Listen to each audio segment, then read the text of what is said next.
Usually, when I make these types of lists, I list like 10, 15, sometimes even 20 games, but today I'm gonna make it quick and simple. Let's just say that I played a lot of the same games in March. Yes, today I'm sharing the games I played throughout March 2025. It's a new month now, and I'm planning to move into some other games. By the way, I am planning to continue making this kind of video every month, so make sure to check out the new playlist that I just created. Anyway, let's start off this list right away.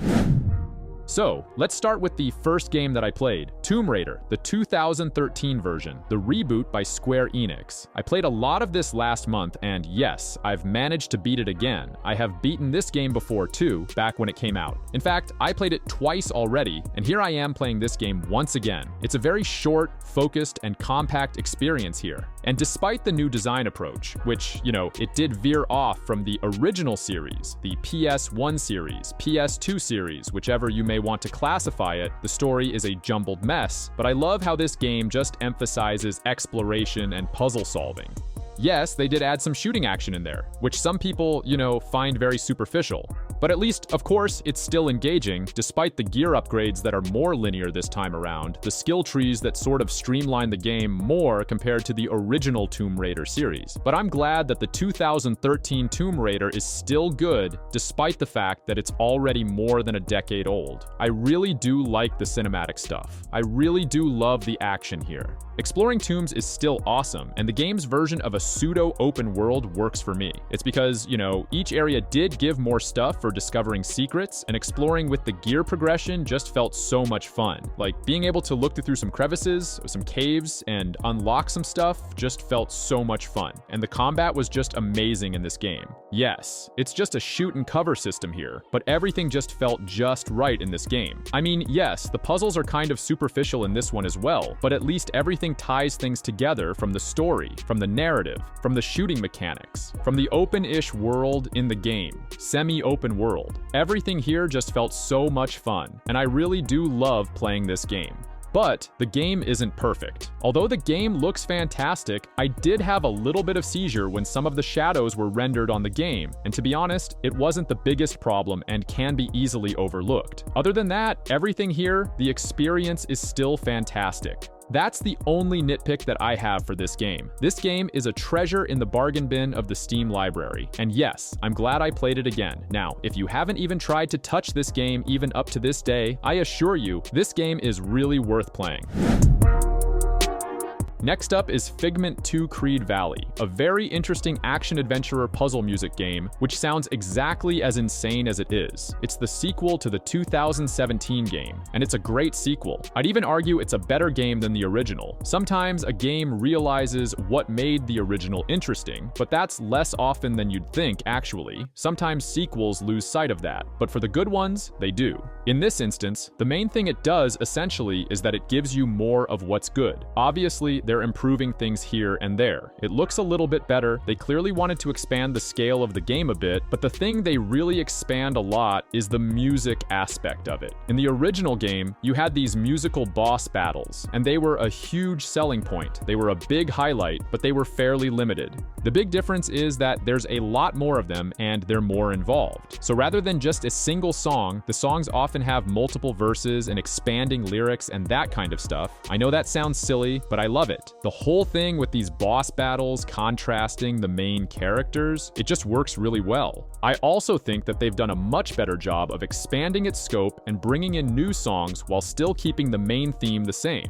This time around, you gotta be careful and not let these enemies attack you, because they'll actually attack you along with the song, which means the attacks follow the beat, and while you're supposed to dodge, and it should be annoying, it actually works to make it cool, which is something that is not easy to do.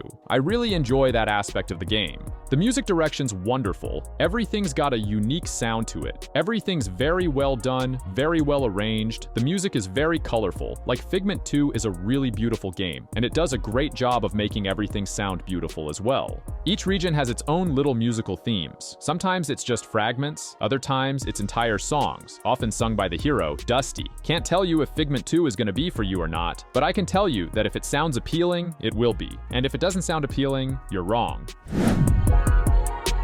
And finally, we have Nine Souls. Yeah, I was only be able to complete these 3 games this month. Nine Souls is a game that I think a lot of people wrote off as another indie Metroidvania, just like all the other ones, but it's distinctly not that. Where a lot of those other games focus on exploration-based difficulty and losing access to your upgrades until you can make it back to your body, Nine Souls looks at it a different way. Yeah, it has exploration, but it really feels more like a side-scroller version of Sekiro. It's interesting because its inspirations are clearly visible on its face, but it's a really well-done cartoonish gothic hellscape side-scrolling samurai game. There's a lot of dying in this game, but the game handles it in a much different way. Think about it a little closer in function to a 3D Souls-like game, where there are checkpoints in place before bosses, so you don't have to go a super long way back to it to fight the boss again and again and again. This makes it much less tedious than a lot of other games in this subgenre. And while it's definitely challenging, it's also a lot more forgiving than other similar games. It's got checkpoints, frequent autosaves. That makes Nine Souls a whole lot easier to swallow. That said, difficulty and tediousness is not really why it would make a list. Nine Souls has a lot of really interesting ideas on display here. The counterattack mechanic is very well done and empowered. It comes across as unique and not any sort of substitute for a parry or a block. It really comes off as an entirely different thing. Exploration isn't your typical Metroidvania sort either. It's got well-appointed save points, meaning that you can jump around to different areas, and again, it's not save point scarce. Save points and load points and checkpoints are all over the place. It still captures that feeling of breakthrough progress that's so essential to a Metroidvania, but like in its own unique way.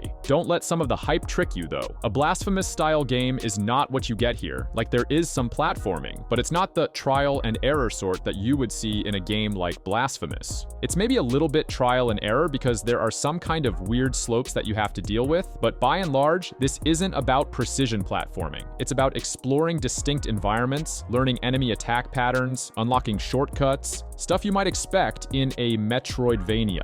Where it really does come off as being a different type of game is when you've died and you get to go back and do whatever it is you were doing without really losing a lot of the momentum you've gained. There's some cost to dying, but it's not a refillable item, so it doesn't really feel all that bad. It's more just an annoyance than a punishment. It's a well-balanced game with introspective narrative, beautiful art design, and its silky, smooth controls. Like I said, it's a game that is very inspired by some stuff you can see on its face, but it blazes its own trail. Nine Souls is a breath of fresh air in a saturated genre. So yeah, there you have it. 3 games that I managed to fully complete last month. Among all the games on the list, the only one I failed to unlock all achievements for on Steam is Nine Souls. Maybe not now, but I'm hoping to get them all in the future. And if you're wondering whether those were the only games I played last month, the answer is no. My wife and I are currently playing It Takes Two, but I didn't include it since we haven't fully beaten it yet. We've only been playing when we have extra time at home after work, which is probably why we didn't finish it within the month. But who knows? Maybe we'll complete it next month, or maybe in a few months.